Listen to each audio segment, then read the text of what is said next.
अस्सलाम वालेकुम, मेरा नाम डॉक्टर अब्दुल हसीब है और आज की वीडियो बनाने का मकसद कुछ ऐसे मस्कुलोस्केलेटल डिसऑर्डर है जिनका पेशेंट को सामना करना पड़ता है, जिसमें से एक है ट्रिगर फिंगर। ट्रिगर फिंगर क्या होता है कि finger get stuck in bend position. जो फिंगर है वो स्टक हो जाती है बेंडिंग पोजीशन में। ठीक है, ये जैसे हमारी फिंगर इस टाइम स्ट्रेट है, ये आगे की तरफ इस तरह बेंड होके यहाँ पे स्टक हो जाएंगी।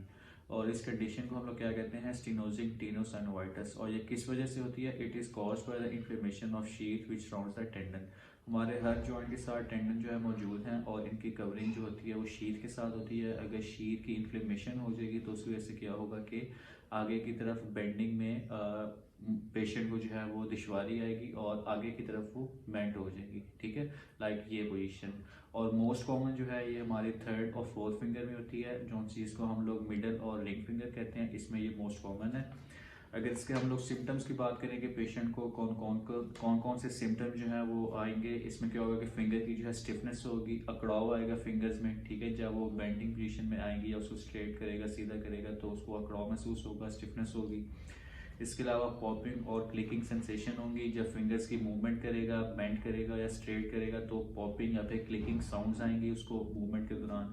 इसके अलावा टेंडरनेस और बम्प होगा। टेंडरनेस मीन्स के टेंडर होंगी फिंगर्स। ठीक है, मतलब कि सख्तपन उसको जो है वो महसूस होगा। इसके अलावा बम्प होगा, मतलब कि उभार जिसको हम लोग कहते हैं कि अगर वो उसको टच करने से मतलब कि उसकी जो होगी वो उभार सा उसको महसूस होगा पेशेंट को।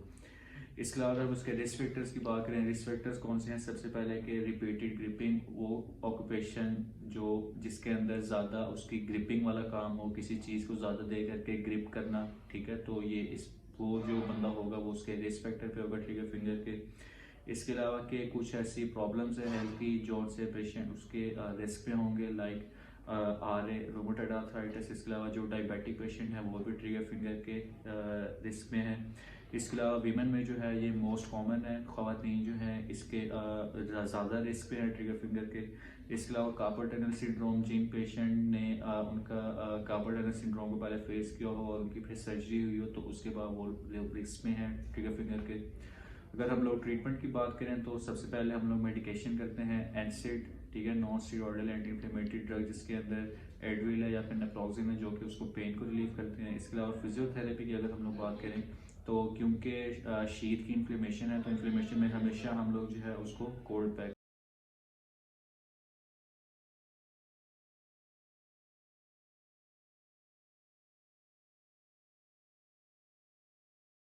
अब ये जो गिवन पिक्चर है इसका हमने शो किया कि पेशेंट जो होगा वो प्रेजेंट किस तरह होगा, उसकी फिंगर्स आगे की तरफ किस तरह बेंड होंगी। इसके अलावा अगर हम लोग इसकी फिजियोथेरेपी की बात करें तो सबसे पहले जो है हम लोग आइसिंग करेंगे। इन्फ्लेमेशन के साथ जब भी पेशेंट आता है तो सबसे पहले हम लोग उसकी क्रायोथेरेपी करते हैं, मतलब कि आइसिंग करते हैं। उसको क्या करता है कि वेजोकंस्ट्रिक्शन करवाता है और जो फ्लूइड होता है जो एक्सेसिव अमाउंट में वहाँ पे कलेक्ट हुआ होता है वो उसको लिम्फ नोड जो होते हैं वो उसकी रिमूवल करवा देते हैं वहाँ से। इसके अलावा हम लोग फिर रेस्ट, सबसे पहले हम लोग पेशेंट को कहते हैं कि वो रेस्ट करे ताकि जो उसकी लाइक हमने बात की थी कि वो पेशेंट्स जो कि जिनका ऑक्यूपेशन इस तरह का हो जिसके अंदर उनकी हैंड ग्रिपिंग वाली ज़्यादा कोई मूवमेंट हो तो उसकी वजह से ये पेशेंट्स को इस तरह का मसला आता है, तो उनको हम लोग पेशेंट को कहते हैं कि सबसे पहले वो रेस्ट करे। इसके अलावा हम लोग स्प्लिंटिंग करवाते हैं। स्प्लिंटिंग इस वजह से करवाते हैं ताकि जो पेशेंट की फिंगर्स हैं वो बेंड ना हो बल्कि एक ही उसमें पोजीशन में उसकी फिंगर जो है वो रहें। इसके अलावा हम लोग स्ट्रेचिंग एक्सरसाइजेस करवाते हैं, उसको हम लोग मुख्तलिफ किस्म के स्ट्रेचेस देते हैं ताकि जो उसकी वो जो इन्फ्लेमेशन वगैरह है एक तो वो भी उसे रूल आउट होगी और दूसरा उसको जो मसला आ रहा है उसके हवाले से उसको हम लोग स्ट्रेचेस करवाएंगे।